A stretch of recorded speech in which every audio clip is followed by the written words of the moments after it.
ರಾಜ್ಯದಲ್ಲಿ Zika dengue ಜ್ವರ ಹೆಚ್ಚಾಗ್ತಾ ಇದ್ದು ಆರೋಗ್ಯ ಇಲಾಖೆ ಕಂಟ್ರೋಲ್ ಮಾಡೋದಕ್ಕೆ ಹರಸಾಹಸ ಪಡ್ತಾ ಇದೆ. ದಿನದಿಂದ ದಿನಕ್ಕೆ ಝೀಕಾ ಕೇಸ್ ಏರುತ್ತಲೇ ಇದ್ದು ಆತಂಕ ಹೆಚ್ಚು ಮಾಡಿದೆ. ಈ ಕುರಿತ ಒಂದು ರಿಪೋರ್ಟ್ ಇಲ್ಲಿದೆ.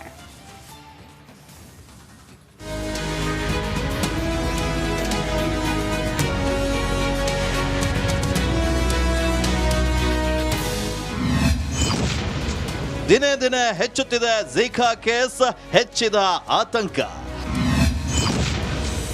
ಝೀಕಾಗೆ ಮೊದಲ ಬಲೆ, ಆರೋಗ್ಯ ಇಲಾಖೆ ಅಲರ್ಟ್. ಸಿಲಿಕಾನ್ ಸಿಟಿಯಲ್ಲಿ ಹೆಚ್ಚಾಗ್ತಿರುವಂತಹ ಝೀಕಾ ಪ್ರಕರಣದಿಂದ ಆತಂಕ ಹೆಚ್ಚಾಗಿದೆ. ರಾಜ್ಯದಲ್ಲೇ ಝೀಕಾ ವೈರಸ್ಗೆ ಶಿವಮೊಗ್ಗದ ವೃದ್ಧ ಬಲಿಯಾಗಿದ್ದು ಇದುವರೆಗೂ 9 ಝೀಕಾ ವೈರಸ್ ಪತ್ತೆಯಾಗಿದೆ.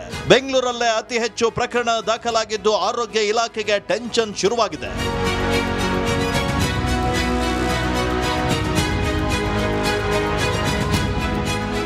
ಜಿಗಣಿಯಲ್ಲಿ 3 ಗರ್ಭಿಣಿಯರು ಸೇರಿ 6 ಜನರಲ್ಲೇ ಝೀಕಾ ವೈರಸ್ ಪತ್ತೆಯಾಗಿದೆ. 2 ಗುಣಮುಖರಾಗಿದ್ರೆ 4ರಿಗೆ ಚಿಕಿತ್ಸೆ ಮುಂದುವರೆದಿದೆ. ಈ ವೈರಸ್ ಗರ್ಭಿಣಿಯರಿಗೆ ತುಂಬಾ ಅಪಾಯಕಾರಿ. ಗರ್ಭಾವಸ್ಥೆಯಲ್ಲಿ ಝೀಕಾ ಬಂದ್ರೆ ಮಗು ಮೈಕ್ರೋಸೆಫಾಲಿ ರೋಗಕ್ಕೆ ತುತ್ತಾಗೋ ಸಾಧ್ಯತೆ ಇದೆ. ಹೀಗಾಗಿ ಗರ್ಭಿಣಿಯರು ಎಚ್ಚರದಿಂದ ಇರುವಂತೆ ಆರೋಗ್ಯ ಸಚಿವ ದಿನೇಶ್ ಗುಂಡೂರಾವ್ ಎಚ್ಚರಿಕೆ ನೀಡಿದ್ದಾರೆ.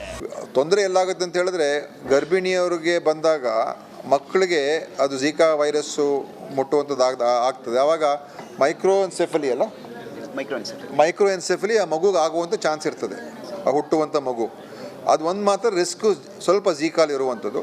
ಮೊನ್ನೆ ಜಿಗಣಿಯಲ್ಲೂ ಕೂಡ ಒಂದು ಪ್ರೆಗ್ನೆಂಟ್ ವುಮೆನ್ ಆಗಿತ್ತು, ಅವ್ರ ಮಗುನು ಕೂಡ ಚೆನ್ನಾಗಿದ್ದಾರೆ, ಏನು ಸಮಸ್ಯೆ ಆಗಿಲ್ಲ. ಝೀಕಾ ವೈರಸ್ ಹಾವಳಿ ಬೆನ್ನಲ್ಲೇ ಆರೋಗ್ಯ ಇಲಾಖೆಯ ನಿರ್ದೇಶನದಂತೆ ಶಾಲಾ ಶಿಕ್ಷಣ ಇಲಾಖೆ ಮಾರ್ಗಸೂಚಿಯನ್ನ ಬಿಡುಗಡೆ ಮಾಡಿದೆ. ಮಾರ್ಗಸೂಚಿಯಲ್ಲಿ ಏನಿದೆ ಅಂತ ನೋಡೋದಾದ್ರೆ, ವಿದ್ಯಾರ್ಥಿಗಳು ಕೈಕಾಲು ಮುಚ್ಚುವಂತ ಸಮವಸ್ತ್ರ ಬಟ್ಟೆಯನ್ನ ಧರಿಸಿ ಶಾಲೆಗೆ ಬರಬೇಕು. ಶಾಲೆಗೆ ಬರುವ ಮುನ್ನ ಕೈಕಾಲಿಗೆ ಸೊಳ್ಳೆ ನಿವಾರಕ ಹಚ್ಚಿಕೊಳ್ಳೋದು ಉತ್ತಮ. ಶುದ್ಧ ನೀರಿನ ಘಟಕಗಳನ್ನ ಭದ್ರವಾಗಿ ಮುಚ್ಚಿ ವಾರಕ್ಕೊಮ್ಮೆ ಸ್ವಚ್ಛಗೊಳಿಸಿ ನೀರನ್ನ ತುಂಬಿಸಬೇಕು. ಘನ ತ್ಯಾಜ್ಯಗಳಲ್ಲಿ ಮಳೆ ನೀರು ಸಂಗ್ರಹವಾಗದಂತೆ ವಿಲೇವಾರಿಯನ್ನ ಮಾಡಬೇಕು. ಪೋಷಕರ ಸಭೆಗಳಲ್ಲಿ ಡೆಂಗ್ಯೂ ನಿಯಂತ್ರಣದ ಅರಿವನ್ನ ಮೂಡಿಸಬೇಕು.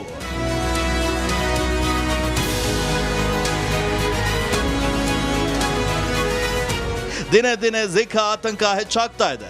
ಮಕ್ಕಳನ್ನ ಶಾಲೆಗೆ ಕಳಿಸೋ ಮುನ್ನ ಮುಂಜಾಗ್ರತಾ ಕ್ರಮ ಕೈಗೊಳ್ಳೋದು ಉತ್ತಮ. ಝೀಕಾಗೆ ಭಯ ಪಡದೆ ಲಕ್ಷಣಗಳು ಕಂಡು ಬಂದ್ರೆ ಚಿಕಿತ್ಸೆ ಪಡೆಯೋದು ಒಳ್ಳೆಯದು.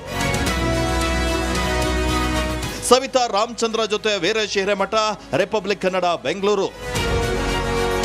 ರಾಜ್ಯದಲ್ಲಿ ಝೀಕಾ ಡೆಂಘಿ ಜ್ವರ ಹೆಚ್ಚಾಗ್ತಾ ಇದ್ದು ಆರೋಗ್ಯ ಇಲಾಖೆ ಕಂಟ್ರೋಲ್ ಮಾಡೋದಕ್ಕೆ ಹರಸಾಹಸ ಪಡ್ತಾ ಇದೆ. ದಿನದಿಂದ ದಿನಕ್ಕೆ ಝೀಕಾ ಕೇಸ್ ಏರುತ್ತಲೇ ಇದ್ದು ಆತಂಕ ಹೆಚ್ಚು ಮಾಡಿದೆ. ಈ ಕುರಿತ ಒಂದು ರಿಪೋರ್ಟ್ ಇಲ್ಲಿದೆ.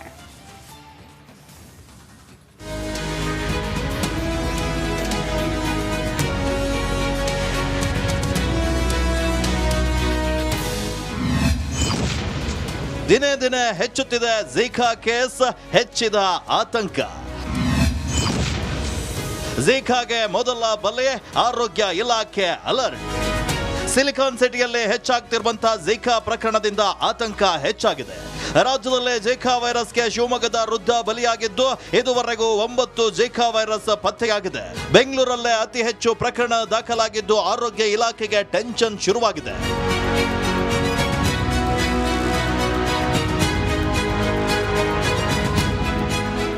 ಜಿಗಣಿಯಲ್ಲಿ 3 ಗರ್ಭಿಣಿಯರು ಸೇರಿ 6 ಜನರಲ್ಲೇ ಝೀಕಾ ವೈರಸ್ ಪತ್ತೆಯಾಗಿದೆ.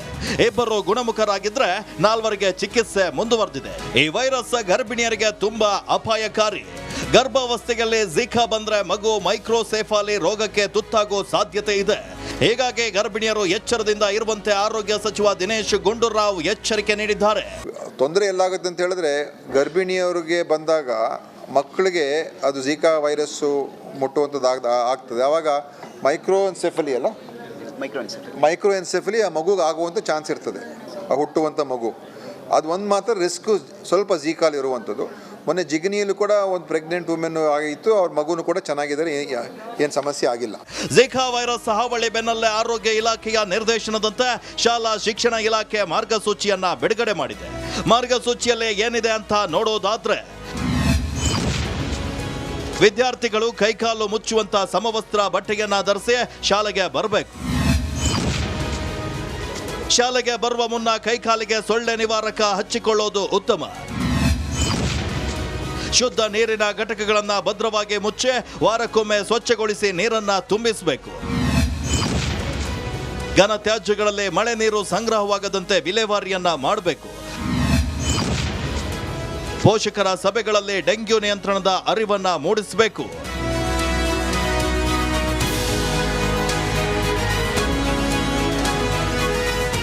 ದಿನೇ ದಿನೇ ಝಿಕಾ ಆತಂಕ ಹೆಚ್ಚಾಗ್ತಾ ಇದೆ.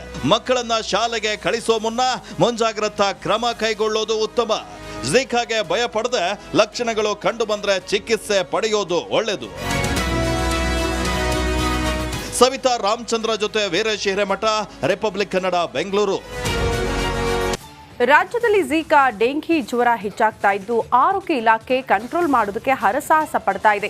ದಿನದಿಂದ ದಿನಕ್ಕೆ ಝಿಕಾ ಕೇಸ್ ಏರುತ್ತಲೇ ಇದ್ದು ಆತಂಕ ಹೆಚ್ಚು ಮಾಡಿದೆ. ಈ ಕುರಿತ ಒಂದು ರಿಪೋರ್ಟ್ ಇಲ್ಲಿದೆ.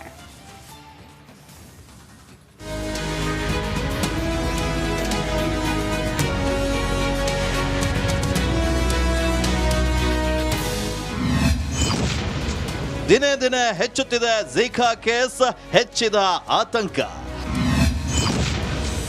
ಝಿಕಾಗೆ ಮೊದಲ ಬಲೆ, ಆರೋಗ್ಯ ಇಲಾಖೆ ಅಲರ್ಟ್. ಸಿಲಿಕಾನ್ ಸಿಟಿಯಲ್ಲಿ ಹೆಚ್ಚಾಗ್ತಿರುವಂತಹ ಝಿಕಾ ಪ್ರಕರಣದಿಂದ ಆತಂಕ ಹೆಚ್ಚಾಗಿದೆ. ರಾಜ್ಯದಲ್ಲೇ ಝಿಕಾ ವೈರಸ್ಗೆ ಶಿವಮೊಗ್ಗದ ವೃದ್ಧ ಬಲಿಯಾಗಿದ್ದು ಇದುವರೆಗೂ 9 ಝಿಕಾ ವೈರಸ್ ಪತ್ತೆಯಾಗಿದೆ. ಬೆಂಗಳೂರಲ್ಲೇ ಅತಿ ಹೆಚ್ಚು ಪ್ರಕರಣ ದಾಖಲಾಗಿದ್ದು ಆರೋಗ್ಯ ಇಲಾಖೆಗೆ ಟೆನ್ಷನ್ ಶುರುವಾಗಿದೆ.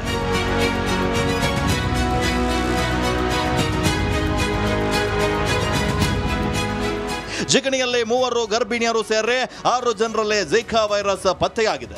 2 ಗುಣಮುಖರಾಗಿದ್ರೆ 4 ಚಿಕಿತ್ಸೆ ಮುಂದುವರೆದಿದೆ. ಈ ವೈರಸ್ ಗರ್ಭಿಣಿಯರಿಗೆ ತುಂಬಾ ಅಪಾಯಕಾರಿ. ಗರ್ಭಾವಸ್ಥೆಯಲ್ಲಿ ಝಿಕಾ ಬಂದ್ರೆ ಮಗು ಮೈಕ್ರೋಸೆಫಾಲಿ ರೋಗಕ್ಕೆ ತುತ್ತಾಗೋ ಸಾಧ್ಯತೆ ಇದೆ. ಹೀಗಾಗಿ ಗರ್ಭಿಣಿಯರು ಎಚ್ಚರದಿಂದ ಇರುವಂತೆ ಆರೋಗ್ಯ ಸಚಿವ ದಿನೇಶ್ ಗುಂಡೂರಾವ್ ಎಚ್ಚರಿಕೆ ನೀಡಿದ್ದಾರೆ. ತೊಂದರೆ ಎಲ್ಲಾಗುತ್ತೆ ಅಂತ ಹೇಳಿದ್ರೆ ಗರ್ಭಿಣಿಯವರಿಗೆ ಬಂದಾಗ ಮಕ್ಕಳಿಗೆ ಅದು ಝಿಕಾ ವೈರಸ್ಸು ಮುಟ್ಟುವಂಥದ್ದು ಆಗ್ತದೆ. ಆವಾಗ ಮೈಕ್ರೋಎನ್ಸೆಫಲಿ ಆ ಮಗುಗೆ ಆಗುವಂಥ ಚಾನ್ಸ್ ಇರ್ತದೆ, ಆ ಹುಟ್ಟುವಂಥ ಮಗು. ಅದು ಒಂದು ಮಾತ್ರ ರಿಸ್ಕು ಸ್ವಲ್ಪ ಝಿಕಾಲ್ ಇರುವಂಥದ್ದು. ಮೊನ್ನೆ ಜಿಗಣಿಯಲ್ಲೂ ಕೂಡ ಒಂದು ಪ್ರೆಗ್ನೆಂಟ್ ವುಮೆನ್ ಆಗಿತ್ತು, ಅವ್ರ ಮಗುನು ಕೂಡ ಚೆನ್ನಾಗಿದ್ದಾರೆ, ಏನು ಸಮಸ್ಯೆ ಆಗಿಲ್ಲ. ಝಿಕಾ ವೈರಸ್ ಹಾವಳಿ ಬೆನ್ನಲ್ಲೇ ಆರೋಗ್ಯ ಇಲಾಖೆಯ ನಿರ್ದೇಶನದಂತೆ ಶಾಲಾ ಶಿಕ್ಷಣ ಇಲಾಖೆ ಮಾರ್ಗಸೂಚಿಯನ್ನ ಬಿಡುಗಡೆ ಮಾಡಿದೆ. ಮಾರ್ಗಸೂಚಿಯಲ್ಲಿ ಏನಿದೆ ಅಂತ ನೋಡೋದಾದ್ರೆ, ವಿದ್ಯಾರ್ಥಿಗಳು ಕೈಕಾಲು ಮುಚ್ಚುವಂತ ಸಮವಸ್ತ್ರ ಬಟ್ಟೆಯನ್ನ ಧರಿಸಿ ಶಾಲೆಗೆ ಬರಬೇಕು. ಶಾಲೆಗೆ ಬರುವ ಮುನ್ನ ಕೈಕಾಲಿಗೆ ಸೊಳ್ಳೆ ನಿವಾರಕ ಹಚ್ಚಿಕೊಳ್ಳೋದು ಉತ್ತಮ. ಶುದ್ಧ ನೀರಿನ ಘಟಕಗಳನ್ನು ಭದ್ರವಾಗಿ ಮುಚ್ಚಿ ವಾರಕ್ಕೊಮ್ಮೆ ಸ್ವಚ್ಛಗೊಳಿಸಿ ನೀರನ್ನ ತುಂಬಿಸಬೇಕು. ಘನ ತ್ಯಾಜ್ಯಗಳಲ್ಲಿ ಮಳೆ ನೀರು ಸಂಗ್ರಹವಾಗದಂತೆ ವಿಲೇವಾರಿಯನ್ನ ಮಾಡಬೇಕು. ಪೋಷಕರ ಸಭೆಗಳಲ್ಲಿ ಡೆಂಗ್ಯೂ ನಿಯಂತ್ರಣದ ಅರಿವನ್ನ ಮೂಡಿಸಬೇಕು.